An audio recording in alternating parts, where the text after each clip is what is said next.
Olá, Shalom! Seja bem-vindo ao canal Mais de Sião. Meu nome é Lissenberg e neste vídeo nós analisaremos o capítulo 7 da Carta aos Romanos à luz do contexto histórico para compreendermos a visão bíblica original da comunidade judaica do primeiro século.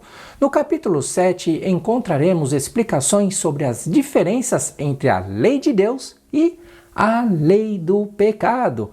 É importante considerar que se não conhecemos as leis de Deus, automaticamente não compreenderemos as justiças do Senhor, e os conceitos genuínos da igreja primitiva daqui de Jerusalém, e muito menos os ensinos do apóstolo Paulo. Note que a teologia moderna isolou e descontextualizou alguns versículos do capítulo 7 de Romanos, a fim de ensinar aos leigos que a lei de Deus é algo que ficou no passado, que ficou para trás. Mas você verá que essa teoria está completamente equivocada. E para te ajudar a compreender melhor o assunto, eu indicarei outros vídeos complementares para que você tenha uma melhor compreensão do contexto bíblico, tá joia? Mais um detalhe importante a ser considerado é que eu retirei dos versículos a seguir aqueles comentários apresentados entre parênteses, adicionados propositalmente pelos tradutores da Bíblia, que não fazem parte dos escritos autênticos. Então, se você estiver acompanhando o texto bíblico em sua Bíblia, notará que os versículos que apresento são um pouquinho diferentes por causa desses acréscimos, tá joia? Caso você seja novo aqui no canal, assista assim que puder o vídeo que apresento a melhor versão da Bíblia. E verá que, em muitos casos, os comentários particulares dos tradutores servem para confundir os leitores. Então, é importante que em outro momento você assista os vídeos complementares para entender melhor o assunto e a manipulação teológica.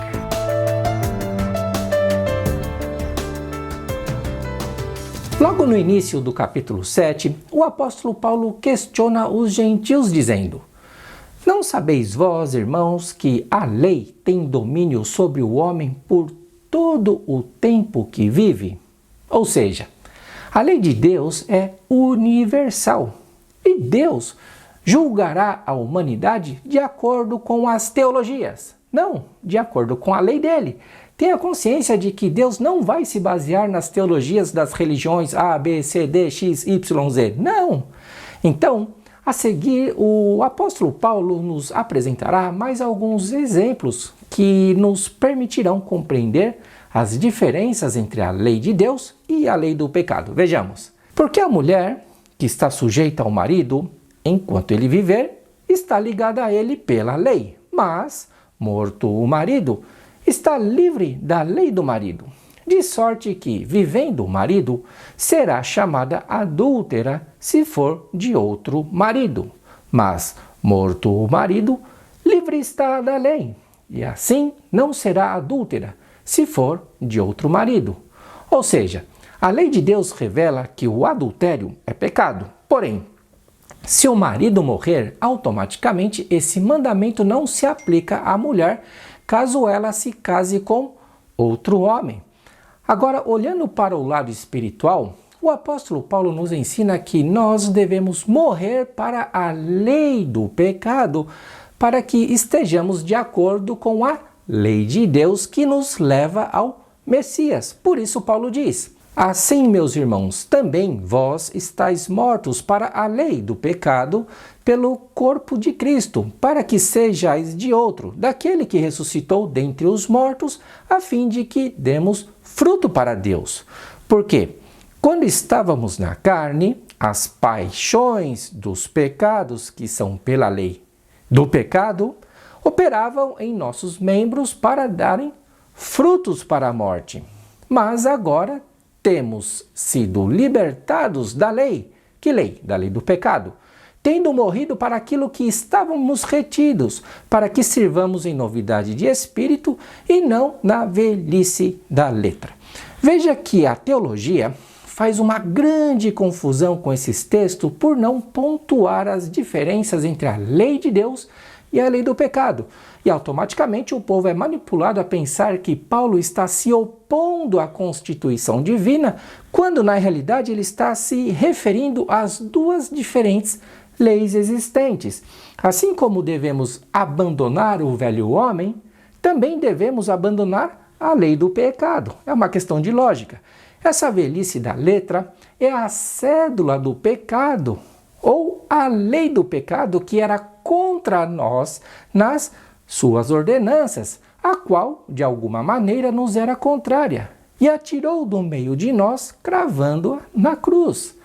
Veja que a lei do pecado foi cravada na cruz, e não a lei de Deus que nos revela o pecado. Você consegue entender essa diferença? Por isso é importante você entender as diferenças, entre a lei do pecado e a lei de Deus, para não fazer confusão com as palavras do apóstolo Paulo. E como já falei anteriormente, graças à lei de Deus, nós podemos desmascarar a lei do pecado. E é exatamente isso que Paulo nos mostra. Por isso, ele pergunta aos gentios o seguinte: que diremos, pois? É a lei de Deus pecado? De modo nenhum. Mas eu não conheci o pecado senão pela lei. Que lei? A lei de Deus. Porque eu não conheceria a concupiscência se a lei de Deus não dissesse, não cobiçarás. Ou seja, é a lei de Deus que nos revela o pecado. E a lei do pecado é oposta à lei de Deus. E por isso, a lei do pecado, ou a cédula da dívida, era contra nós nas suas ordenanças. Porque os mandamentos revelam o quê? O pecado. Sendo assim, uma vez que nos tornamos verdadeiros crentes em Deus e no Messias, e nossa fé genuína é testemunhada por nossa obediência a Deus, o que acontece? A cédula da dívida, que é a lei do pecado, é tirada do meio de nós e cravada na cruz. Por quê? Concordamos em obedecer à vontade de Deus. É muito simples. A lei de Deus diz para não praticar idolatria. E quem pratica idolatria está gerando frutos da carne, de acordo com a lei do pecado, que é para a morte. Então Paulo diz assim: mas o pecado, tomando ocasião pelo mandamento, ou melhor, sendo revelado pela lei de Deus, operou em mim toda a concupiscência, porquanto sem a lei estava morto o pecado.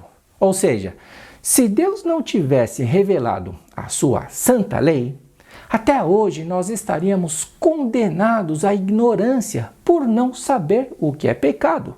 E estávamos mortos no pecado. E Paulo diz: e eu, em algum tempo, vivia sem lei, mas vindo o mandamento, reviveu o pecado em mim. E o mandamento que era para a vida, achei eu que era para a morte, igual o que acontece na teologia. Porque o pecado, tomando ocasião pelo mandamento, me enganou, e por ele me matou.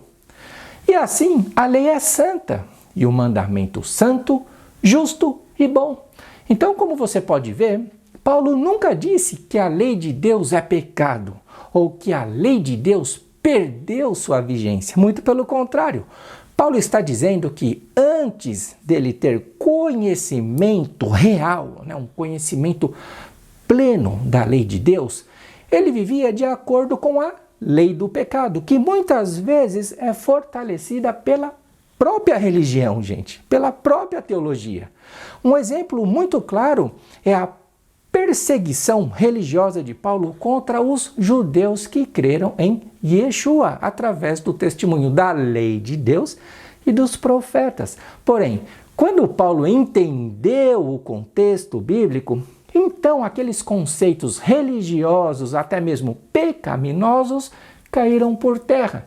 Inclusive, Paulo dá testemunho aos gentios, aos gálatas, que já ouvistes qual foi antigamente a minha conduta no judaísmo, como sobremaneira perseguia a igreja de Deus e a assolava, e na minha nação excedia em judaísmo a muitos da minha idade, sendo extremamente zelosos às tradições de meus pais. Não era exatamente a lei de Deus. Note que Paulo seguia tradições religiosas aparentemente baseadas nas Escrituras e cometia atrocidades por causa de uma teologia errada, de uma teologia que manipulava indevidamente a lei de Deus. Veja que Paulo, em sua falsa religiosidade e respirando ainda ameaças e mortes contra os discípulos do Senhor, dirigiu-se ao sumo sacerdote e pediu-lhes carta para Damasco, para as sinagogas, a fim de que, se encontrasse alguns destes do caminho, quer homens, quer mulheres, os conduzisse presos a Jerusalém. Então, conforme eu demonstrei em outros vídeos, a elite sacerdotal estava alinhada com o Império Romano e, consequentemente, o judaísmo estava corrompido, gente. Por isso vemos na história alguns grupos de judeus que se opunham à elite sacerdotal, como, por exemplo, os essênios, né? E os próprios zelotes. O apóstolo Pedro, gente, era zelote. E provavelmente ele foi um dos piores inimigos de Paulo antes de sua conversão. Agora, imagine a cena. Paulo aspirando ameaças e morte contra os discípulos. E Pedro, com sua espada afiada, que arrancou a orelha do sumo sacerdote, né? Gente, a briga era feia. Religiosidade. Isso demonstra que o pseudo-judaísmo da elite sacerdotal não tinha crédito e por isso o judaísmo se dividiu em várias facções, em várias seitas. Porém, Paulo reconheceu que a facção religiosa e a teologia que seguia estavam erradas, mesmo que aparentemente se baseassem nas escrituras, como fazem as diversas seitas do cristianismo hoje em dia, né? É a mesma coisa, a história é a mesma, né? E quais foram as palavras de Paulo quando percebeu que sua teologia estava errada? Segundo o zelo perseguidor da igreja, segundo a justiça que há na lei religiosa irrepreensível. Mas o que para mim era ganho, reputei-o por perda pelo Messias. Muito cuidado para não confundir dogmas religiosos ou leis religiosas com a lei de Deus, tá joia? E Paulo continua: e na verdade tenho também por perda todas essas coisas pela excelência do conhecimento do Messias, Yeshua, meu Senhor, pelo qual sofri a perda de todas estas coisas e as considero como escória, como refúgio, para que possa ganhar o Messias e seja achado nele, não tendo a minha justiça que vem da lei do pecado, mas a que vem pela fé no Messias, a saber, a justiça que vem de Deus pela fé. Aí você tem que lembrar, justiça e legalismo, né? O último vídeo que a gente fez. Então, voltando ao capítulo 7 da carta de Romanos, Paulo diz: logo tornou-se-me o bom em morte? De modo nenhum. Mas o pecado, para que se mostrasse pecado, operou em mim a morte pelo bem, a fim de que, pelo mandamento, o pecado se fizesse excessivamente maligno. Ou seja, o mandamento ou a lei de Deus desmascarou a lei do pecado para que Paulo enxergasse seus pecados religiosos e o pecado se fizesse excessivamente maligno. E o texto continua: porque bem sabemos que a lei é espiritual, a lei de Deus, mas eu sou carnal, vendido sob o pecado. Porque o que faço, não aprovo. Pois o que quero, isso não faço. Mas o que aborreço, isso faço. E se faço o que não quero, consinto com a lei, que lei de Deus, que é boa. De maneira que agora já não sou eu que faço isto, mas o pecado que habita em mim. Porque eu sei que em mim, isto é, na minha carne, não habita bem algum. E com efeito, o querer está em mim, mas não consigo realizar o bem, porque não faço o bem que quero, mas o mal que não quero, esse faço. Gente, Como isso é complicado. Nós queremos ser pessoas íntegras a Deus, um exemplo aos que estão ao nosso redor, mas quando menos esperamos, bum, cometemos um erro. Era exatamente sobre isso que Paulo falava. Ou seja, ora, se eu faço o que não quero, já o não faço eu, mas o pecado que habita em mim. Acho então esta lei, a lei do pecado, em mim, que quando quero fazer o bem, o mal está comigo. Por quê? Segundo o homem interior, tenho prazer na lei de Deus, mas vejo nos meus membros uma outra lei que batalha contra a lei do meu entendimento e me prende debaixo da lei do pecado que está nos meus membros. Miserável homem que eu sou! Quem me livrará do corpo desta morte? Dou graças a Deus por Yeshua, o Messias, nosso Senhor. Assim que eu mesmo, com o entendimento, sirvo a lei de Deus, mas com a carne, a lei do pecado. Então, gente, como eu disse inúmeras vezes, quando sabemos diferenciar entre a lei de Deus e a lei do pecado, assim como entender que Deus e religião não se misturam, com certeza entenderemos o contexto bíblico, a beleza do contexto bíblico. A lei de Deus é simples e quem nos atrapalha é justamente a lei do pecado. Por isso devemos servir a Deus com entendimento, sabendo discernir entre o bem e o mal. E para que isso seja possível, não tem como escapar do conhecimento e da observância da Constituição Divina. No próximo vídeo, nós estudaremos o capítulo 8 da Carta aos Romanos e aprenderemos mais um pouquinho sobre a lei de Deus, sua justiça e a importância da fé no Messias. Então, vou ficando por aqui. Um forte abraço daqui de Jerusalém e nos vemos no próximo vídeo.